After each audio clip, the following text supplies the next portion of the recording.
The Call of the Void. The Grand Chamber of the Galactic Council fell silent as Security Director Vasix entered. His normally luminescent skin had dimmed to a dull gray, a clear sign of distress among the luminary species. Behind him followed his senior officers, each bearing similar signs of fatigue and concern. Outpost Vega 7 has fallen, Vasix announced without preamble. The Harrowers breached their final defenses 3 standard cycles ago. Elder Thune, the Council's most senior member, slumped in his gravity suspension chair.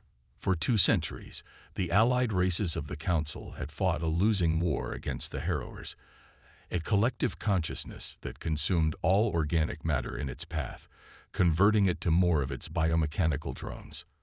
How many escaped? Asked Representative Neary of the Aquatic Mercen Confederation. None, Vasix replied. But they managed to transmit data and, he hesitated, his bioluminescent patterns flickering with uncertainty. They sent a distress signal outside Council space. The chamber erupted. Outside transmissions were strictly regulated by Council law. The risk of drawing unwanted attention from unknown species was too great. To whom? Demanded Elder Thune. A system-designated soul in the outer spiral arm, replied Vasix. Home to a species unknown to our databases.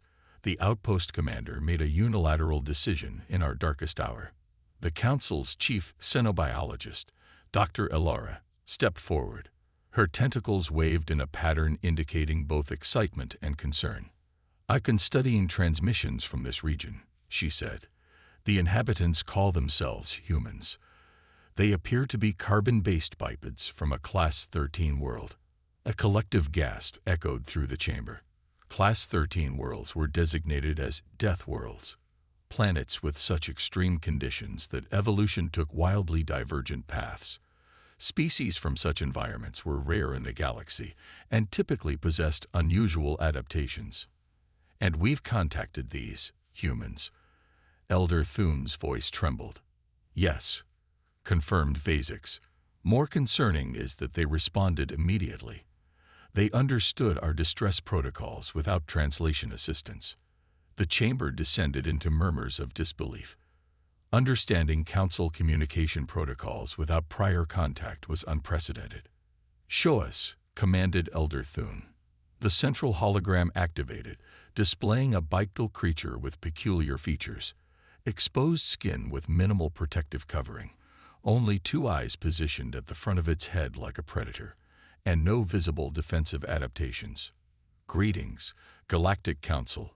The creature spoke in perfect standard, the common language of Council space. I am Admiral Helena Chen of the United Earth Defense Force. We received your distress signal and are prepared to render assistance against the entity you call the Harrowers. We request a diplomatic meeting to discuss terms. Terms, hissed Representative Cora of the Silicon Collective. They speak as if they have leverage. The message was sent 3 cycles ago, continued Vasix. Their diplomatic vessel will arrive tomorrow. The Council spent the next cycle in heated debate.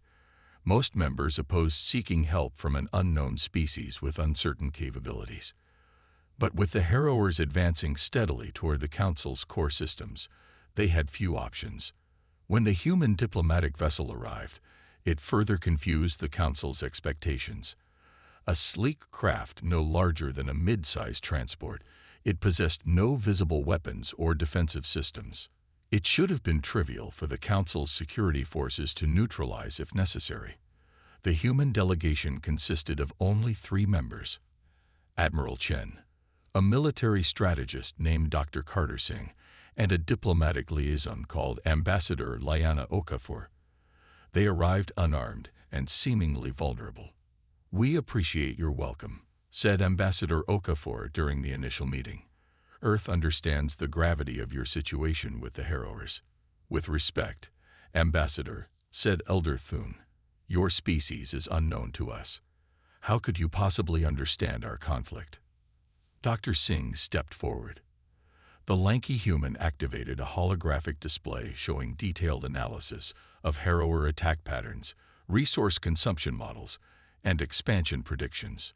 We intercepted and analyzed your transmissions for the past 3 years. Admiral Chen's expression remained neutral, but her eyes, those unsettling forward-facing eyes, seemed to evaluate each council member individually. Humans evolved on a world that tried to kill us every day, she said simply. Our planet has more apex predators than any other world we've studied in your databases. Our atmosphere contains oxygen, a corrosive gas. Our history is written in conflict, adaptation, and survival. Where your species evolved toward specialization and biological harmony, we evolved as generalists in constant competition. You speak of your evolutionary history as if it's an advantage, noted Dr. Elora, fascinated despite her concern. It is, replied Singh. The harrowers consume specialized biology efficiently because it follows predictable patterns. Humans are less predictable. As if to punctuate his statement, alarms blared throughout the council station. Security Director Vazix received an urgent communication. The harrower fleet has increased speed, he announced grimly. They've changed course directly toward the Arcturus sector, our most populated region. They've detected our diplomatic mission, said Ambassador Okafor, unsurprised. They recognize a potential threat. What could they possibly fear from 3 unarmed diplomats? Asked Representative Neary. Admiral Chen's expression hardened. They don't fear us. They fear what's coming behind us. Explain, demanded Elder Thune. Our diplomatic vessel arrived first as courtesy, said Chen. The rest of our response fleet entered your space 3 hours ago. 273 combat vessels are currently positioning near the harrower advance forces. Stunned silence fell across the council chamber. 200. But that's nearly twice the size of the entire council defensive fleet, whispered Vazix. Earth takes threats seriously, replied Chen. The first battle begins in 6 hours unless you object to our intervention. The council reluctantly authorized the human military operation, having little choice in the matter. Their surveillance systems tracked the human fleet as it approached the harrower forces. The vessels were smaller than council warships, with unusual configurations prioritizing maneuverability over armor. Their ships are fragile, observed Vazix. The harrower plasma cannons will tear through them. Perhaps that's why they brought so many, remarked Dr. Elora dryly. As the human fleet engaged, the council's military observers watched in stunned silence. Instead of the standard formation combat preferred by council forces, the human vessels operated in chaotic patterns, constantly shifting and adapting to harrower responses. They fought not as a unified force, but as hundreds of individual predators, each making tactical decisions independently. This is madness, muttered Vazix. No central command structure, no unified attack plan. On the contrary, replied Dr. Singh, who had remained in the council observation center. They're following exactly the plan we calculated would cause maximum confusion to a hive-mind opponent. Within hours, the first harrower vessels began to fall. The humans employed weapons technologies unknown to the council, directed gravity distortion, targeted electromagnetic pulses, and worst of all, infiltration drones that corrupted the harrower's own biological computer networks. When the battle concluded, 37 human ships had been destroyed, yet they had eliminated over 60% of the harrower advance force. No species in 2 centuries of conflict had achieved such a victory ratio. Your combat capabilities are concerning, said Elder Thune after the first engagement. Why would a species develop such efficient means of destruction? Ambassador Okafor smiled sympathetically. Elder, on Earth, we have a saying, necessary adaptation. Your species adapted to environmental challenges through biological means. Humans adapted through technological innovation and strategic thinking. And warfare, added Vazix. Yes, admitted Admiral Chen without hesitation. Our history is written in blood and fire, but that history has prepared us for this moment, to stand against the darkness that threatens all life. As reports of the human victory spread throughout council space, reactions were mixed. Relief at the harrower defeat battled with growing concern about their new allies. What kind of species could stand against the greatest threat the galaxy had ever known? And what would happen when the war ended? The Council's archivists began compiling all available data on human history from their transmissions. What they found disturbed them deeply. Their planet experienced over 15,000 separate conflicts in their recorded history, reported Chief Archivist Venn. They've used atomic weapons against their own kind. They've driven countless species on their world to extinction. They fought 3 global wars before achieving planetary unification. And yet they survive, mused Dr. Ellara. They built a spacefaring civilization, despite all this self-destruction. Perhaps not despite it, but because of it, suggested Ambassador Okafor, who had overheard the conversation. Each conflict drove innovation. Each war pushed us to become stronger, faster, smarter. As the Council grappled with these revelations, Admiral Chen prepared for the next phase of the campaign. The main Harrower fleet had altered course, abandoning its assault on Council core systems to converge on the human forces. They recognized the threat we pose, Chen explained to the Council. Just as we hoped. They're adapting their entire strategy to counter us. You wanted this? Asked Elder Thune incredulously. Of course, replied Chen. The Harrowers consume worlds by targeting the vulnerable. We needed to make ourselves the most tempting target and the most dangerous prey. The largest Harrower fleet ever assembled was now heading toward the human positions at the edge of the Koros Nebula. Over 2,000 biomechanical vessels converging on the human fleet, now reinforced to 500 ships. You're outnumbered 4-1, said Vasix, concern evident in his voice despite his earlier mistrust. Admiral Chen's predator eyes gleamed with an emotion the Council members couldn't identify. Good, she said simply. We've been waiting for them to commit their resources. As the Harrower Armada approached the nebula, the Council and their new human allies prepared for what might be the most decisive battle in the Long War, one that would forever change the balance of power in the galaxy, regardless of its outcome. The Fury of Earth. The observation deck of the Council flagship Eternal Light was crowded with representatives from every member species. None wanted to miss witnessing what might be the most consequential battle in recent galactic history. The massive viewports showed the swirling gases of the Koros Nebula, its purples and blues eerily beautiful against the backdrop of space. The Harrower fleet will arrive in approximately 30 minutes, announced Security Director Vasix. All civilian vessels have been evacuated from the sector. Elder Thune turned to Admiral Chen, who stood calmly at the viewport, hands clasped behind her back. Your vessels are in position, he asked. They are, she replied without elaborating. Dr. Ellara studied the tactical display with confusion. Your ships appear to be scattered throughout the nebula with no discernible pattern. Is this another of your unconventional strategies? Pattern recognition is the cornerstone of hive intelligence, explained Dr. Singh, who had joined the Council observers. The Harrowers anticipate and counter patterns, so we create none for them to analyze.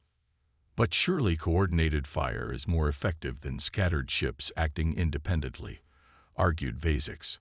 Admiral Chen's lips curved into a slight smile. We're not acting independently. We're acting unpredictably. There's a difference. As the massive Harrower fleet approached, the tension on the observation deck became palpable. The biomechanical vessels moved in perfect synchronization. Thousands of ships flowing like a single organism through space. Their coordination is beautiful, in its way, murmured Ambassador Okafor. A single mind controlling thousands of bodies in perfect harmony. A harmony about to meet discord, added Admiral Chen. When the battle began, it defied all conventional military wisdom the Council had developed over centuries of warfare. The human vessels didn't maintain formation or establish battle lines. Instead, they executed what appeared to be random, individual attack runs against the Harrower fleet. What are they doing? Demanded Representative Cora as the tactical displays showed human ships darting in and out of the nebula, striking seemingly insignificant targets before retreating. "Watch," said Dr. Singh.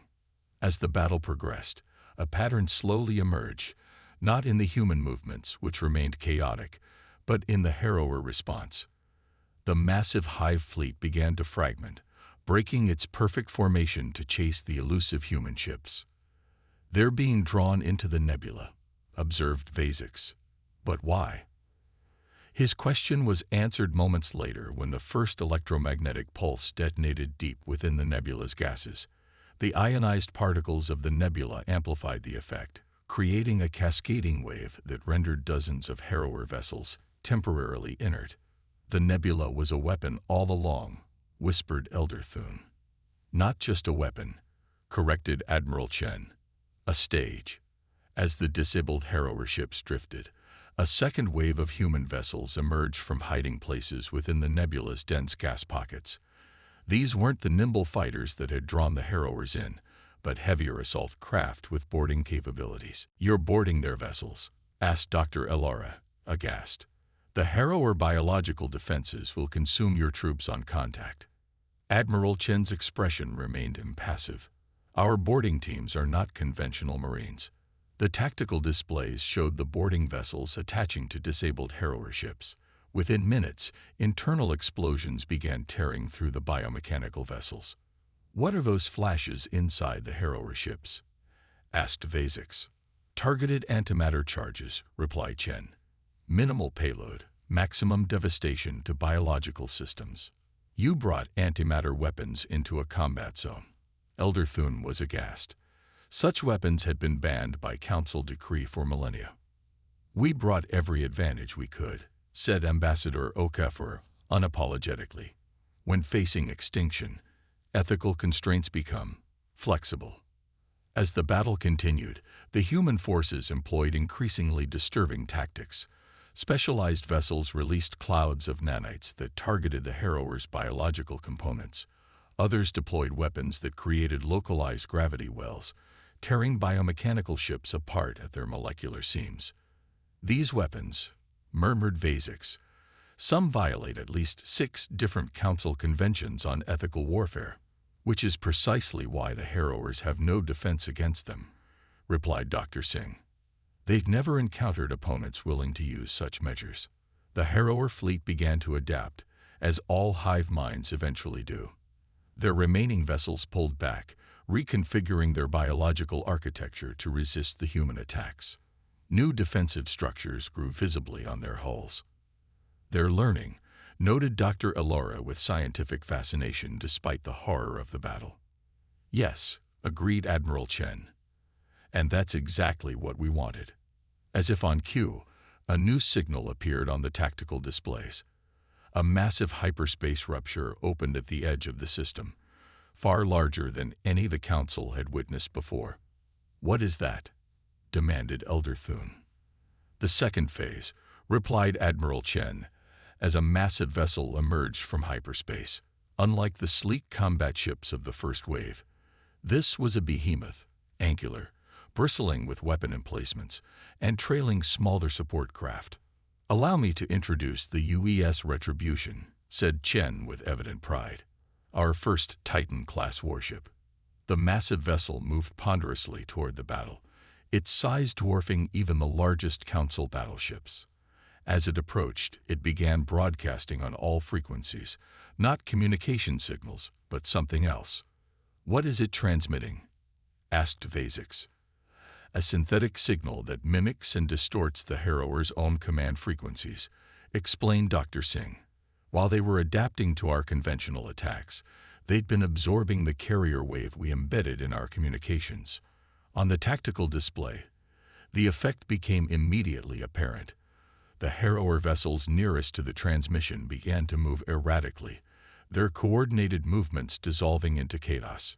"You're hacking them?" asked Dr. Elora, struggling to understand. "In a manner of speaking," replied Admiral Chen. "We studied the quantum fluctuations in their communication patterns. They're remarkably similar to certain encryption systems we developed centuries ago." "You understood their communication system from intercepted transmissions," Vazix couldn't hide his disbelief. "We've had practice deciphering alien thought patterns," said Ambassador Okafor diplomatically. "First contact scenarios rarely go smoothly in human history." As the Retribution advanced, it unleashed its primary weapons, not energy beams or projectiles, but targeted information warfare. The disrupted Harrower vessels began attacking each other, unable to distinguish friend from foe as their hive-mind connection fractured under the human assault. "This isn't just warfare," murmured Elder Thune. "This is systematic deconstruction of their entire existence. The only way to defeat a hive mind is to turn it against itself," said Admiral Chen. "Division is the antithesis of unity." Within hours, the once mighty Harrower fleet was reduced to scattered, disconnected vessels, fighting for individual survival, a concept entirely foreign to their collective consciousness. The human forces methodically eliminated these remnants with precision strikes. When the battle ended, the Council observation deck was silent. The tactical displays showed thousands of destroyed Harrower vessels scattered across the nebula. The human fleet, though reduced by nearly 40%, remained operational and in formation around the massive Retribution. "We've been fighting the Harrowers for 2 centuries, said Elder Thune finally, his voice hollow. "You defeated their largest fleet in 8 hours. Different perspectives yield different solutions," replied Ambassador Okafor. "Your civilizations evolved through cooperation and specialization. Humans evolved through competition and adaptation. Your species is terrifying," admitted Representative Cora. "Yes," agreed Admiral Chen without pretense. "We know." In the days that followed, the implications of the human victory reverberated throughout Council space. The remaining Harrower forces retreated to the outer reaches of the galaxy, their collective consciousness seemingly shattered by the encounter with humanity. A special session of the Council was convened to discuss the new reality of galactic politics. The humans, initially seen as saviors, were now viewed with a complex mixture of gratitude and deep unease. "The war may be ending, but we face a new question," began Elder Thune, addressing the assembled representatives. "What place do humans hold in our galactic community?" Ambassador Okafor stood to address the Council. "Earth seeks no territory within Council space. We came because you called, and because the threat was real. We ask only for open diplomatic channels and fair trade agreements." "And if we refuse?" asked Representative Cora boldly. Admiral Chen, seated beside the ambassador, spoke with quiet certainty. "Then we will return to Earth and focus on our own development. But remember, the Harrowers now know of our existence. If they rebuild and return, they will come for us first, and we would prefer not to face them alone." The implicit warning hung in the air. The humans had demonstrated capabilities far beyond what anyone had expected. To ally with them offered security. To oppose them invited potentially worse consequences than the Harrower threat. "I believe we should view the humans as they truly are," suggested Dr. Elora after a thoughtful pause. "Not as a threat or a savior, but as a mirror showing us what evolution produces under different circumstances." The talks continued for weeks as the Council grappled with integrating humans into their conception of galactic civilization. Trade agreements were established, cultural exchanges initiated, and military cooperation frameworks developed, always with careful limitations and monitoring protocols. 6 months after the Battle of Koros Nebula, the Council held a formal ceremony to recognize Earth's contribution to galactic security. Admiral Chen and her officers stood before the assembled representatives to receive the Council's highest honor. As Elder Thune placed the ceremonial medallion around her neck, he spoke softly so only she could hear. "We have studied your history, Admiral. The violence, the wars, the constant struggle for dominance. It haunts us that such darkness could produce beings capable of saving us all." Chen's expression remained neutral, but her eyes, those predator eyes that had unnerved the Council from their first meeting, held a deep understanding. "What you call darkness, Elder, we call survival," she replied. "Every species in this chamber evolved to fit their environment. Yours encouraged specialization and harmony.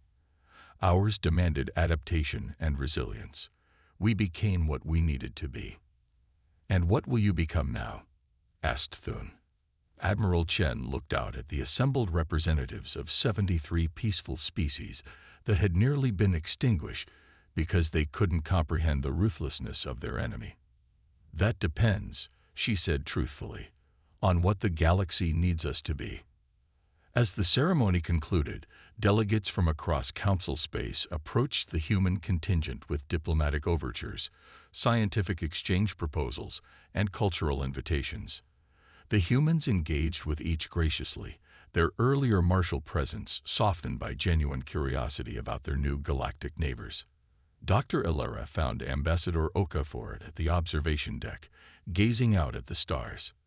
"Your people are adaptable indeed," noted the xenobiologist. "Warriors one moment, diplomats the next." Okafor smiled. "Another survival trait. We become what circumstances require." "I've begun a research project," confessed Dr. Ilera, "studying Class 13 worlds and their evolutionary pressures. I believe understanding Earth might help us understand ourselves better." "A worthy pursuit," agreed Okafor. "Though I warn you, Earth's history is not for the faint-hearted." "Perhaps that's precisely what the Council needs," replied Ilera. "A reminder that peace is precious because conflict is always possible." As human ships began regular patrols through former Harrower territory, and human advisors integrated into Council defense forces, a new phrase entered the galactic lexicon: human solutions, referring to approaches that were unconventional, often disturbing, but undeniably effective. The galaxy would never be the same. The simple distress call from a dying outpost had brought forth not just salvation, but evolution. The challenging, uncomfortable reminder that in the vast darkness of space, survival sometimes required becoming what others feared. And humanity, born on a world that had forged them through fire and conflict, stood ready to defend their new place among the stars, protectors and warning sign in equal measure to all who would threaten the fragile peace of the galaxy.